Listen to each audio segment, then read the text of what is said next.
জায়গাটি negative review করলেই নাকি ভিডিও একদম ভাইরাল। হ্যাঁ, সত্যি বলতে এই প্লেসটির পজিটিভ রিভিউ থেকে নেগেটিভ রিভিউগুলোই আমার চোখে বেশি পড়েছে। দেন আমিও একটু রিস্ক নিয়ে যাব কি যাব না ভাবতে ভাবতে আমার বোনকে নিয়ে চলে যাই তাদের সি ফুড আইটেমগুলো ট্রাই করতে। ভাইরাল নেগেটিভ রিভিউ দেখলেও তাদের খাবারগুলো কিন্তু দেখতে বেশ লোভনীয় লাগে। যাই হোক, বেশ কিছু সি ফুড আইটেম আমি অর্ডার করি, অ্যাজ আমার সি ফুড অনেক বেশি প্রিয় আর আমার অনেক দিনের ইচ্ছে ছিল তাদের সি ফুড গুলো ট্রাই করার। সো আমি বালতি ভর্তি সি ফুড নিয়ে বসে গিয়েছি। বাকেট ভর্তি সি ফুড গুলো যখন ঢালা হচ্ছিল, আপনারাই দেখেন কতটা স্যাটিসফাইং আর লোভনীয়। আর এই বাকেটের মাঝে ছিল প্রচুর পরিমাণে সি ফুড। গ্রেভির সাথে যখন কর্নটা মিক্সড করে খাবেন, it's a best feeling ever. সাথে থাকবে আস্ত আস্ত বড় সাইজের চিংড়ি, ক্র্যাব, মাশরুম সহ অনেক টাইপের সি ফুড আইটেম।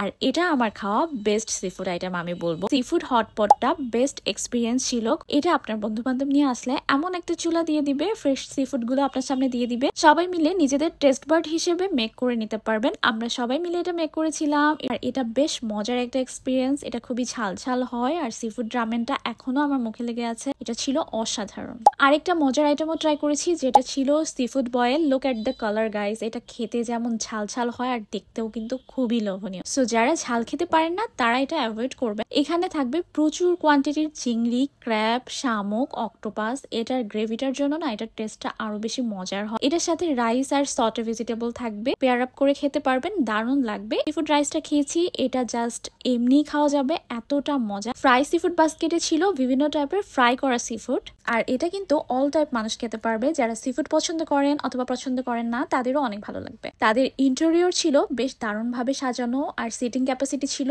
দারুণ। শুয়ে বসে আপনারা যেভাবে ইচ্ছা খেতে পারবেন। এবার আসি নেগেটিভ রিভিউ নিয়ে। অনেকে চেটেপুতে খেয়ে যাচ্ছেন আবার নেগেটিভ রিভিউ করছেন। সো আমি বলবো অনেকেই সিফুড খেতে পারে না, গন্ধ লাগে অথবা ঝালের কারণে খেতে পারে না, তারা অ্যাভয়েড করবেন। অন্যান্য আইটেম গুলো ট্রাই করতে পারেন, বাট যারা সিফুড লাভার আছেন তাদের কাছে খানদানি খানাপিনার খাবারগুলো কিন্তু সেরা লাগবে। হ্যাঁ, প্লেসটার নাম হচ্ছে খানদানি খানাপিনা, যেটা খিলগাঁওয়ের ভিতরে অবস্থিত। আর এটা হচ্ছে খিলগাঁও ভূতের আড্ডার একদম পিছনে।